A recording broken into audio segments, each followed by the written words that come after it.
Hey everyone, and welcome back to another episode of The Negotiation. This is part one of our conversation with Arnault Castel. Arnault is the founder of Kapok, a retail experience that focuses on designers and brands whose work provides quality craftsmanship and creativity in design. Arnault has developed an extensive knowledge and understanding of the Asian consumer goods and retail environment since 1996 when he moved to Hong Kong from France. In 2001, he joined the team in charge of the development of the Lomography brand in Asia as the head of Southeast Asia operations. Arnault was also the co-owner and director of Working Unit Limited, founded in 2005, the exclusive distributor for the Moleskine brand in Southeast Asia. In today's episode, Arnault tells us what brought him to Hong Kong, what made him start Kapok, his curated ecosystem, and why customers keep coming back. We also talk about price positioning in the market, how distribution and merchandising happen, and the importance of having an entertaining shopping experience for customers. Enjoy.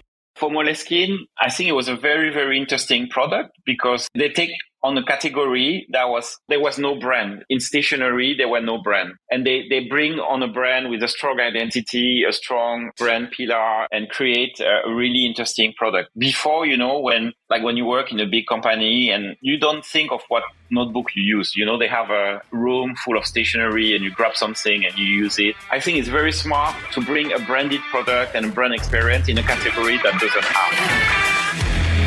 Home to over 4 billion people, the Asia-Pacific region boasts one of the most powerful consumer markets on the planet.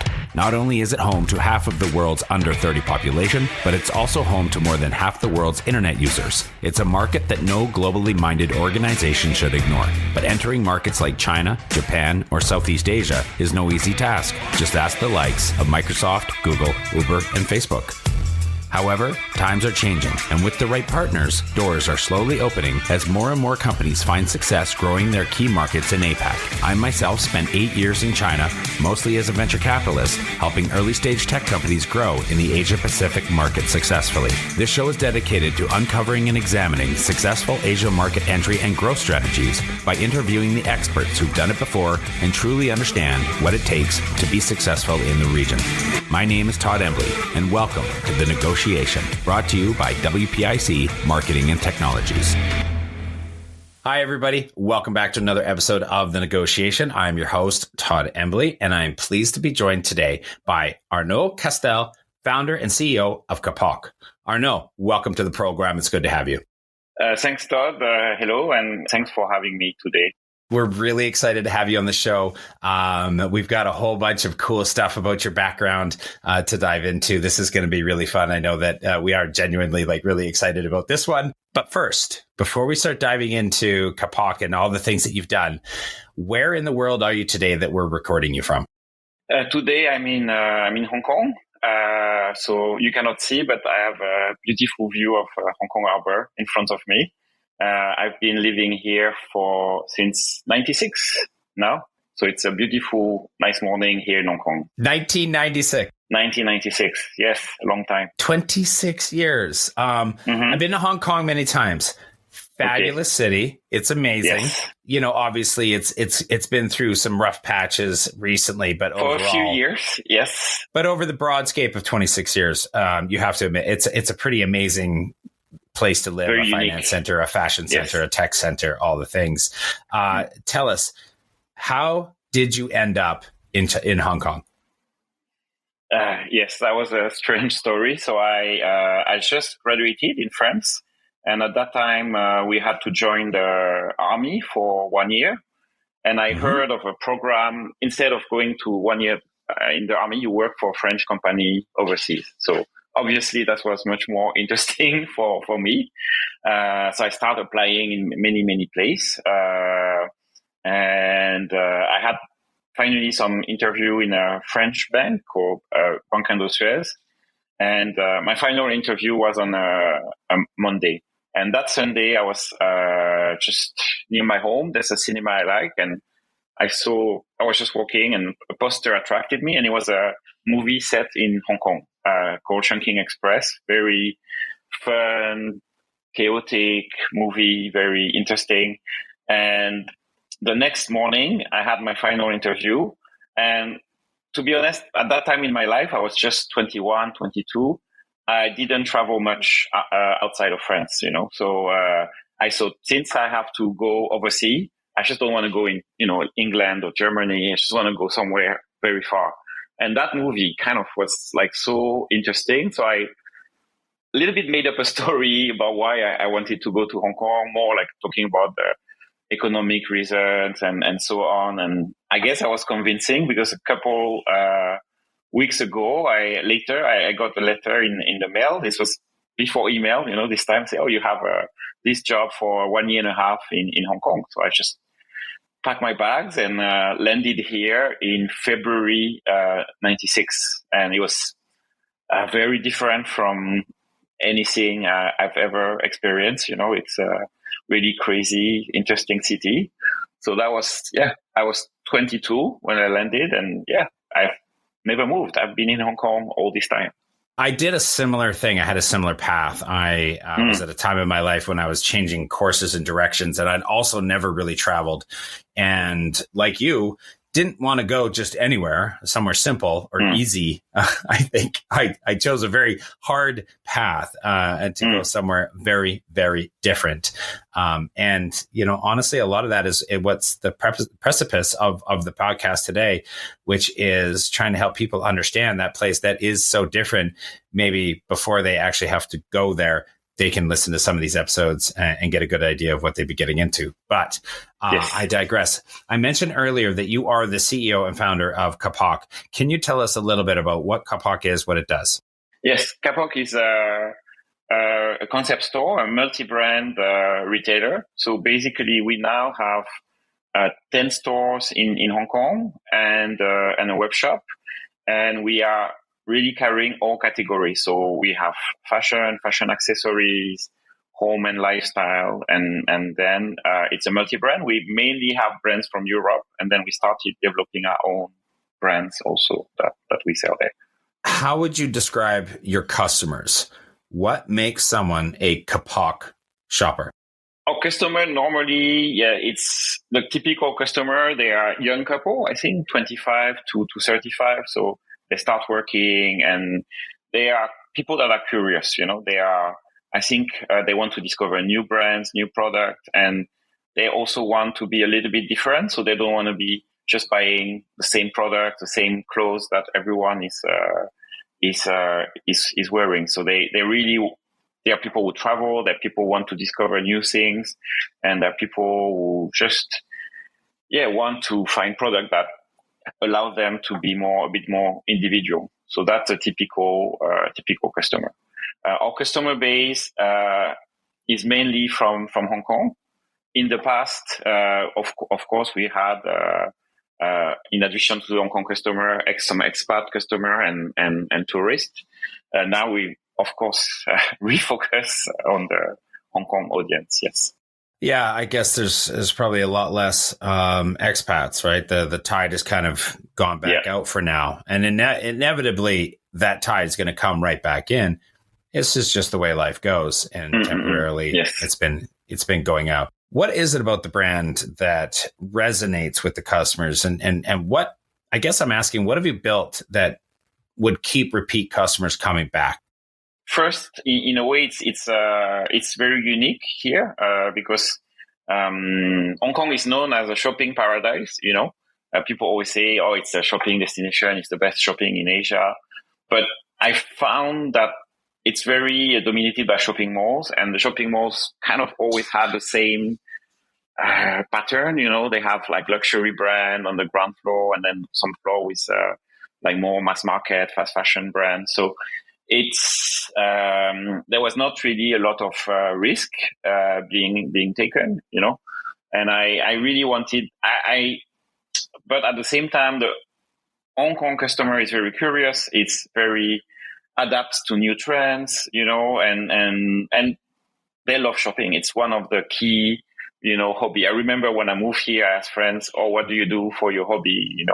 And of course, there's some people say, I like music, I like cinema, I like sport, but shopping was coming back.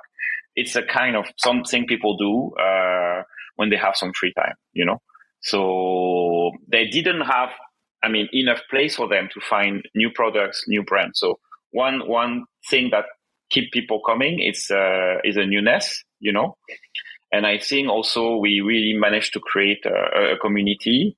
And I think there's a certain style we have in the brand where I think there's a certain friendliness, but also knowledge, because we work with 150 brands. So it's really a lot of knowledge about the product. So we are here to really understand what the customer want and really give them what they need and also surprise them. So I think people come back because of the newness and the surprise.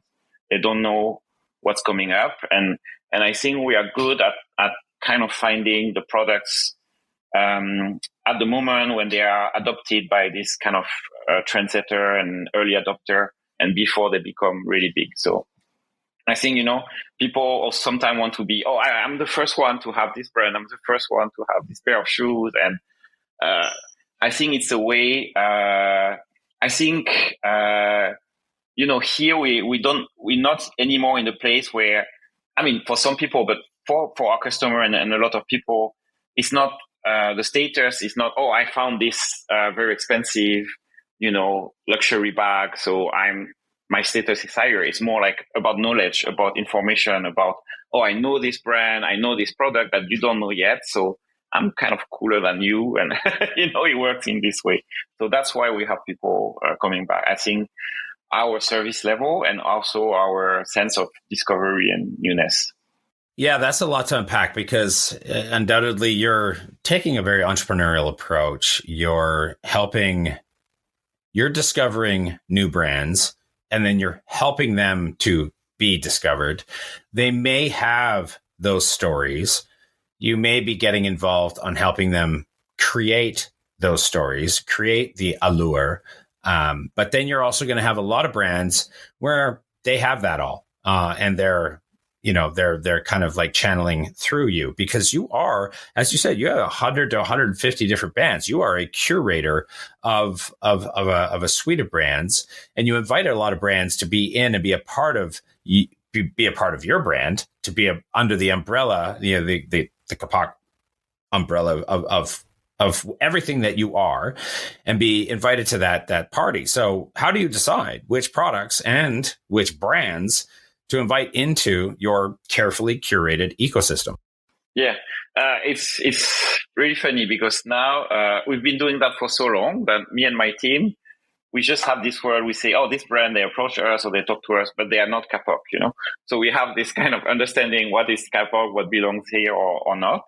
And then it's difficult to kind of try to find what are the criteria. But we have a tagline that is called selection of future classics. And this future classics is really can allow us to explain what it means. Classics, because we don't like brand that will be, we're not interested in very hype and something that will be trendy for six months and gone, We're trying to build a partnership with a brand for a long time. We try to know them. So we need to see that they are solid. They have not just one good idea, but like the potential to have good idea, nice product for quite a while, And in the word future, it means we don't work with a brand that are already established because that's what our customer is looking for. And we are really looking for the people that are going to be strong in 5 years, in 10 years. And I have to say that's a little bit my strengths. I work with a lot of brands before they became big, and then I accompany them when they grow. So I think I can identify which brand have potential to have some staying power, And the last criteria is, even though we don't put it really in the front in our communication, but we really evaluate the social impact and the sustainability of the brand we work with, because I personally care. And I have to say, when I started the company 16 years ago, maybe not many of my customer care. It was not on the radar of the Hong Kong customer, but now we are in a time where they care a lot, especially our younger customer. So I think it's good for me to work with this brand, but it's also something our customer react to. I was going to ask, because you mentioned you often talk about what does it mean to be Kapok? And some brands, and you may love them. Amazing, super nice. I love everything that you're doing with your brand, but not Kapok. It is just not, and I'm sure that happens quite a bit. You just kind of have to draw that line in the sand, even as much as you may love them.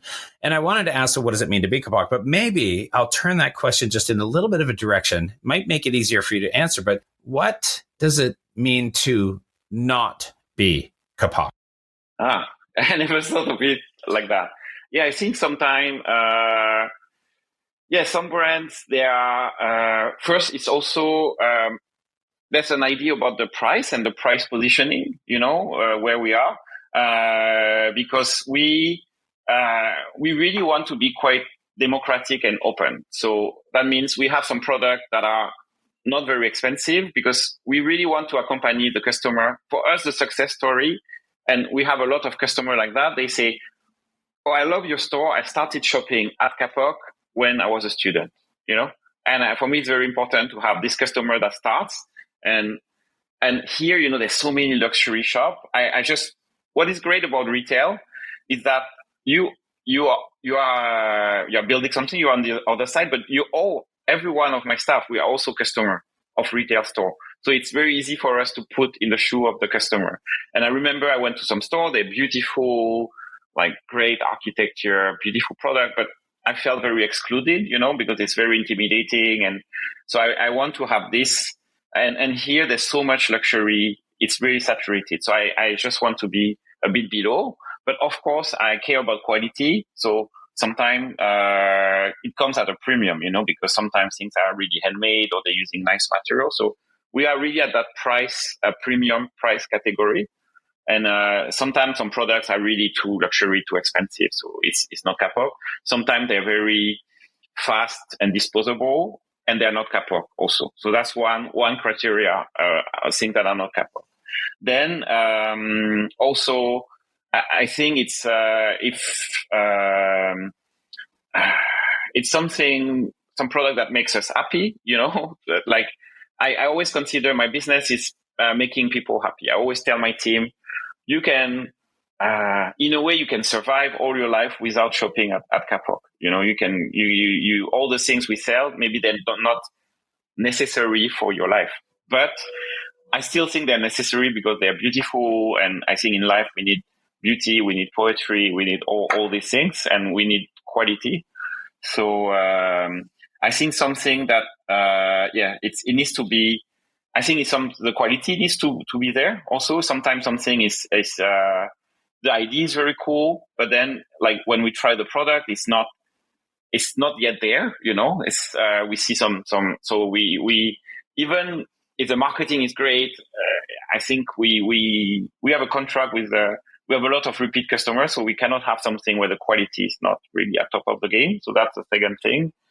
And in a way, we are not very loud. So everything some of the fashion products that are very loud and I think a bit overwhelming, it's not belong in Kapok. We are more something comfortable, where for all our clothes and shoes, it shouldn't be overtaking the personality of the people that wear. So everything too loud, too very, very fashion is not Kapok, I would say. So I think it's important to understand, because when you have 150 brands and when you have all the category, when you can buy a book or a pair of shoes or a candle, if there's no direction, I think we lose our customer, and that's something now, people say, that's something why I think the traditional department store start failing, because there's no point of view. They have everything.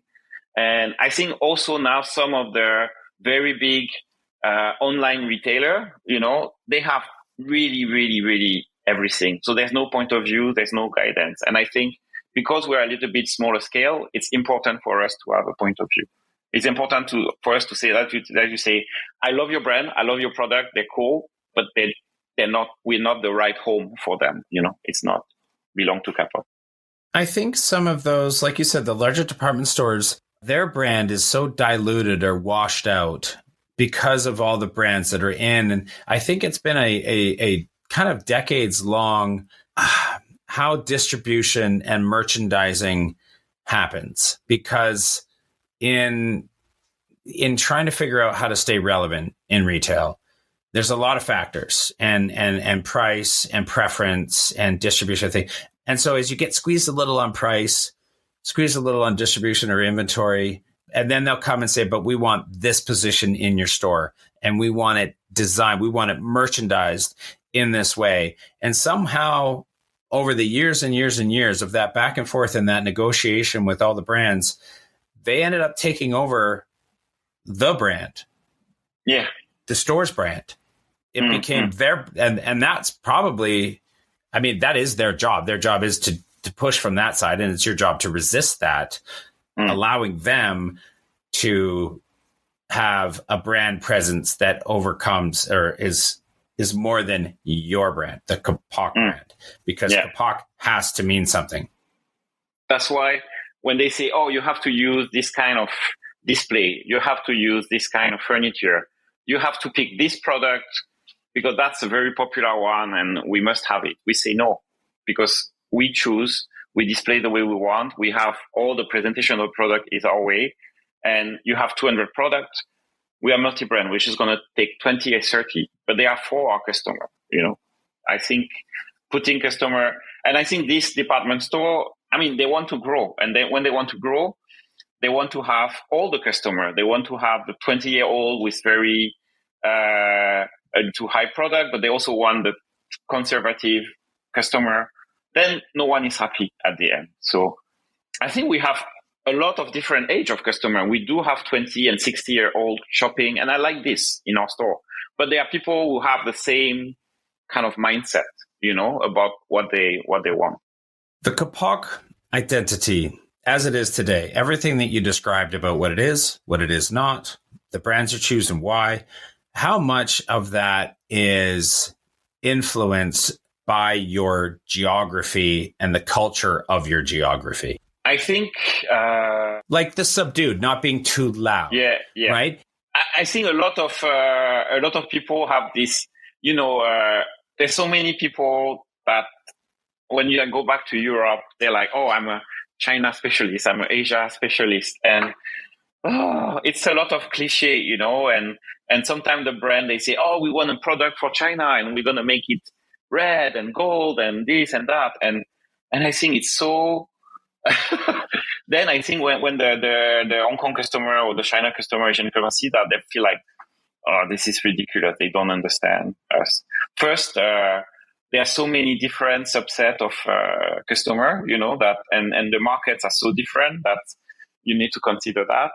I think, Hong Kong, of course, Hong Kong influence our product selection because our customer are from here.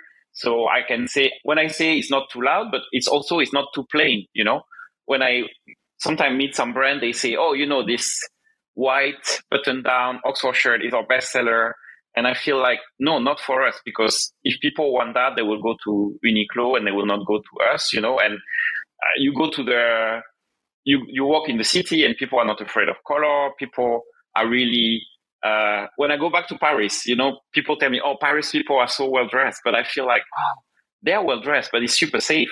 Here it's not safe, people will really dare something, and there's also no, it's very refreshing. There's no way, oh, the man has to be dressed like that, the woman has to be dressed like that, some brands say, oh, this tote bag is for women, but I say, no, I sell it to men, I sell a lot of men's t-shirt to women. This is no so narrow, so it's, and also we're in a city where people love fashion and no product. So when we're bringing new products in, even what I love, and I had shops in Singapore, maybe it was very different because here people know, and even the brand is not famous. If they have a strong story, well-made product, they can tell and they will buy. So sometimes we had really tiny brand that only sell in 2 or 3 shops in the world, but we were selling very, very well. So it's here I can say it's very tough to do my business because the rents are very high, and it's really, you have a lot of pressure and a lot of competition. But it's also very easy because of our customer. They really like new things. They're really there. They're really not scared. And they really are a little bit impulsive, in their buying. And when you run a fashion and lifestyle business, it's good to have impulsive customers rather than people will take forever. That makes me think about customer loyalty. And I thought maybe I'd just ask you for your opinion on what is customer loyalty to you and to Kapok in that APAC region of the world? I think we managed to have customers that, come to see our store, visit our store every week. It's part of their routine, So it's very nice to have this customer. But it's also pushing us to work very, very hard because they're really tough, They're very demanding. They're like, hey, nothing new. Or it's like sometimes, for us, Christmas is a huge thing. And we will have customers say, oh, this season, this Christmas, not your best, So we really have to be on top of, and then the next season we're like working extra. They're like, okay, good job this time. So they're really pushing us, So we have the loyalty, but we have the loyalty as long as we do our job, to really satisfy their curiosity and then give them the good experience and really have this personal touch, now, things change so much since I started. I started Kapok before online, before social media, So now it's like totally different universe for retail. I cannot. Before maybe I can win because my price is better, but now there will always be an online resource somewhere in the world when the price is going to be better. I could win because I have access to this product that the other shop don't have, but now all the brands have their website and all the multi-brand retailers deliver to Hong Kong. So it's not going to be about price. It's not going to be about selection. It's going to be about quality of service. It's not going to be. It's going to be about knowing your customer and having the right thing for them. It's going to be about still finding a way to surprise them, and it's going to be about entertainment. I think the experience in the shop needs to be fun. You need to have a good time in the shop, finding beautiful things, finding things you don't know, having the right music, the right smell, the people that are smiling, but they're not too pushy and trying to sell you stuff too much. And it's, I just see like it's entertainment. It's like you have a 3-hour chunk of time and you're going to see maybe a movie, you're going to go to a nice restaurant, or you're going to spend 15, 20 minutes in Kapok. So we need to make sure that that's why people will come back. That's why I'm still believing we need to have both online and offline. We cannot just have one, because online is very good to give people what they already like.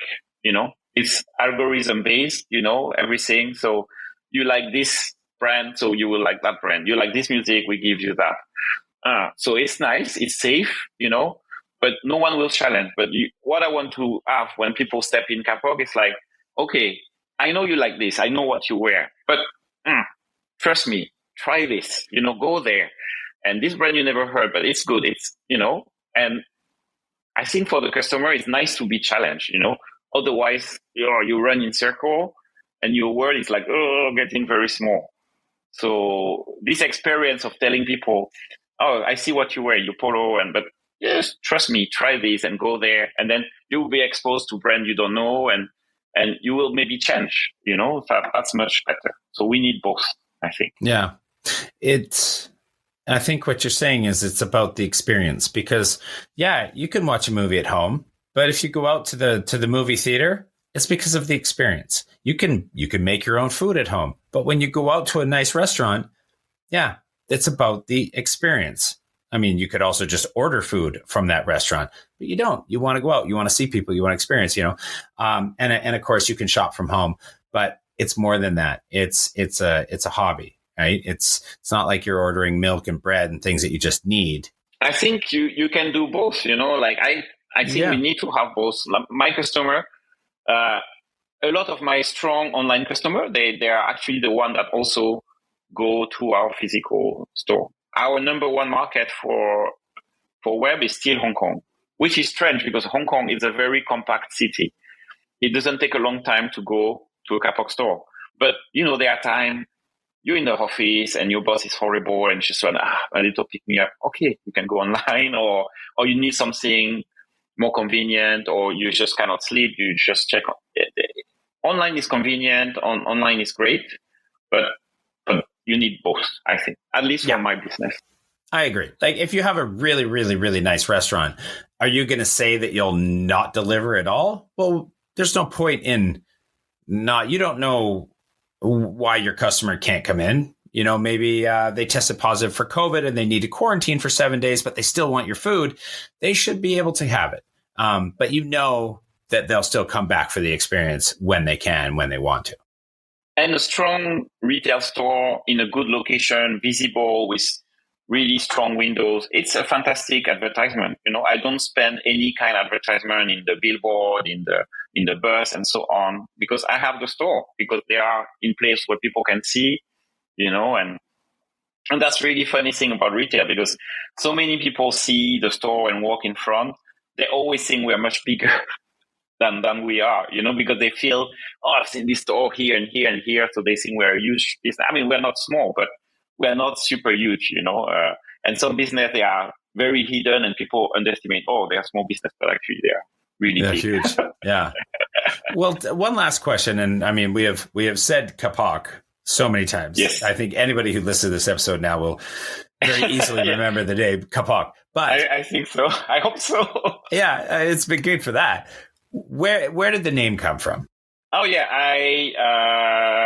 when I started the first shop, at that time I had my distribution business, and it's a friend of mine. They say, I found this space. It's really nice. The rent is very low. I just want to do retail because it's really boring here. So we decided to do it together, and it was a side project for me. I had my main business. It was something, because I also enjoy shopping. And when I was going back to Paris, when I was going to Tokyo, I always came back with so many bags, but I was never shopping in Hong Kong. So I feel like if I'm like that, there may be other people like this. So I think, okay, let's try this adventure on a small scale. And it was very hidden. Everyone say the important thing for retail is location. That was like a really very bad location. In front of the store, really in the middle of the street, there was this really beautiful tree. So it gave a lot of character to the street. So I say, I want to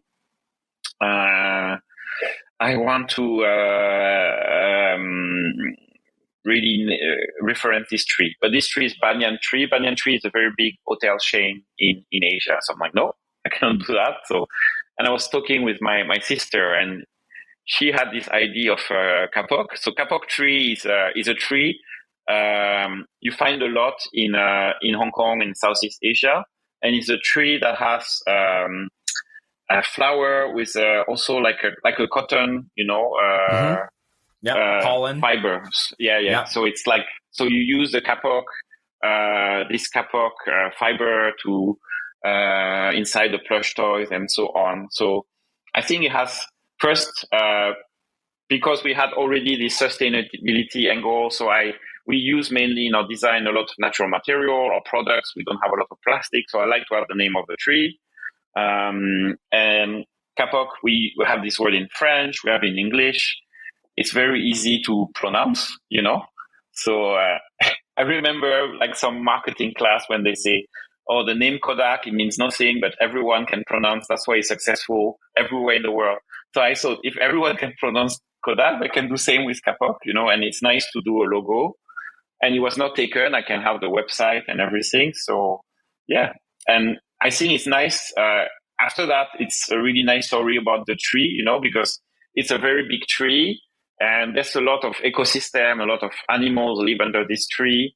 And in Cantonese, it's mukmin. It means the hero tree, because it's a tree when there's a lot of other tree, it will kind of grow a little bit taller to kind of survive. So that's really what happened to us. We had a lot of trouble, and we kind of always found a way. So the more I learned this really nice story about this Kapok name, but it's not my idea. I have to credit my sister.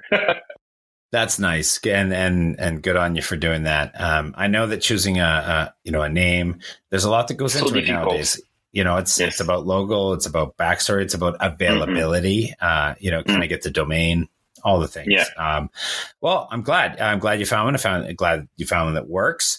Now, Kapok, it predates the iPhone, right? Yes. You've been around since 2006. Yeah. So may I ask? It's a broad question, but what are the major evolutions in the market that you've seen in APAC since 2006 in retail, for instance? Yeah, I think payments has to be one. I think the main thing is with the iPhone, and the competition of online shopping. So before, basically our customer they only can shop in Hong Kong. So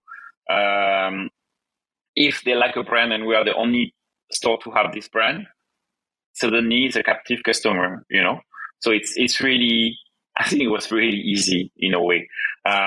So we can just by our selection, of brand, that was enough to get customer. No, it's not enough because they can have this access anywhere. There was also a price issue, because there was this called the Asian Premium, where brands were not just the multi-brand, but also the brand itself, where the product was 20-30% more expensive in Asia than the rest of the world. So, I mean, here, and for building a business here where the rents were absolutely insane, it was kind of needed, you needed that to cover and pay the rent and make your business sustainable. But when someone can go to your store, they see a product, they go online, they see the price, then, it's unsustainable to have this Asian premium. You need to align, to the price of the products anywhere in the world. So I think all of our margin were hit, and I feel, you need to see the full life of a customer. I think if you manage to sell him something 30%, 40% higher than in the home market, I mean, you made some money in one transaction, but you lost the customer. So we cannot do that. But then how can we have this lower margin, this price that I control, but also sustain our business? It was difficult. That's why doing retail in Hong Kong was really not easy. One thing to consider also is that this was the main window for brands to target the mainland Chinese market. So because here you can speak English, it's a very sophisticated retail market. You have a very well-established network of shopping malls, of landlord, customer base that is local, very, very savvy. And then this is where, because of price difference, and because it's easy, a massive number of customers from mainland China were coming here for doing their shopping. So even the rents were crazy, these brands could still make money, and it was a marketing cost. They were saying, "Oh, I don't need to make money in Hong Kong because I use this as a window. Like the mainland Chinese customer they will see my big store, my big window, my big logo, and then they will shop here, but they will shop back when they are in China." So that's why for me, that didn't have anything on the Chinese market. It was quite difficult because the rents were too high. So that's why for me, in a way, of course, the protest, COVID, the restriction, no tourist, super hard on my business on the top line, but all my costs during this period went down, especially my rent. That was my biggest cost. I just forgot your all the things that changed. So I think now you can, you need to really adapt because the arrival of the phone, the arrival of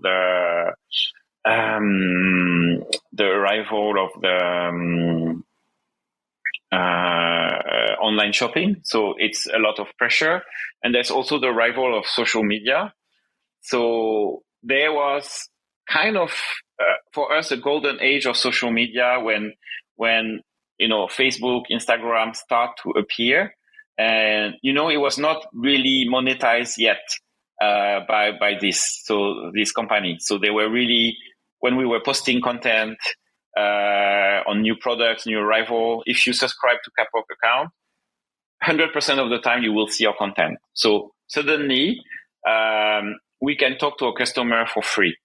We don't need to go through press. We don't need to go through advertisement. We can just talk to a customer.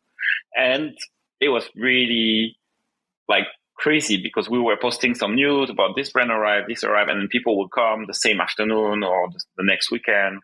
So it was very addictive. Suddenly we're like, oh, I don't need to do all this other marketing. I can just focus on digital, And I think they got us addicted to this, and suddenly they say, oh, if you want to continue, you need to pay. If you don't pay, people are not going to see. And now Facebook, Instagram became another of and Google of our landlord. We need to pay them some rent to have exposure and to able to see. So I have two sets of landlord. I have my physical landlord, but I have my digital landlords, and I need to deal with them. It's still very, very good, for a brand, for a company, for a retailer to be able to talk directly to our customer. But now we need to do work a lot on our content and have some budget for this. So the business is totally, totally different. And that's why I think, a lot of multi-brand retailer, it was too difficult, and a lot of them closed, because the challenge were too high. Where you are in the world, were you still relying on the Google, Facebook, Instagram? Because those all seem like very, very, very Western names. Hong Kong people still use all this. It's very different from China. Hong Kong, they have access to Little Red Book, to WeChat, Weibo, but still, for Hong Kong audience, I'm just talking Hong Kong audience, they use, they use mainly Instagram, I would say. The only one that is not in Hong Kong at the moment is TikTok. It was some problem. Because of some political issue, we don't have access to the Western version of TikTok, just the Chinese. So at the moment also, we don't have any customer flow coming from mainland China. It's starting to appear. We start to have, I think now that there's no hotel quarantine, we start to have some customer that from mainland China that settle here and use Hong Kong as a base to be able to travel again. So, but in the future, when we will have, I think the border will be open, hopefully one day. In a way, we need to have two sets of marketing. We will need to have marketing for the customer, expat and customer in Hong Kong on the platform like Instagram and so on. And we need to have marketing in Little Red Book and so on for the customer in China. You've worked with a lot of iconic brand names like Moleskine, yes. Michelin Guide. Yes. What characteristics did those brands have that you felt were going to allow them to be successful in your area of the world, in your market, for your customers? Yeah, that's a really interesting... you must have seen something in them. I think for Moleskine, I think it was a very, very interesting product because they take on a category that there was no brand, in stationery, there were no brand. And they bring on a brand with a strong identity, a strong, brand pillar and create a really interesting product. Before, when you work in a big company and so on, you don't think of what notebook you use. They have a room full of stationery and you grab something and you use it, So I think it's very smart to bring a branded product and a brand experience in a category that doesn't have, And then I met with the people who started the company, and when I started working with them, they were very small. They were only 14 people, but their brand manager was someone with where was more like a university professor, and then their sales and market was very interesting. So I see that they are building something very special that doesn't exist. A different way to do marketing, marketing with community, and the idea was very smart. They were first making this. I mean, a notebook is not normally a desirable object, right? No one cares about notebook. But then they say, first, we're going to work with people in the creative industry, designer, architect, and fashion designer, all these creative people, and they're going to make this object very desirable. And then people that are more, and they say, actually, creative industry is not just this very narrow field.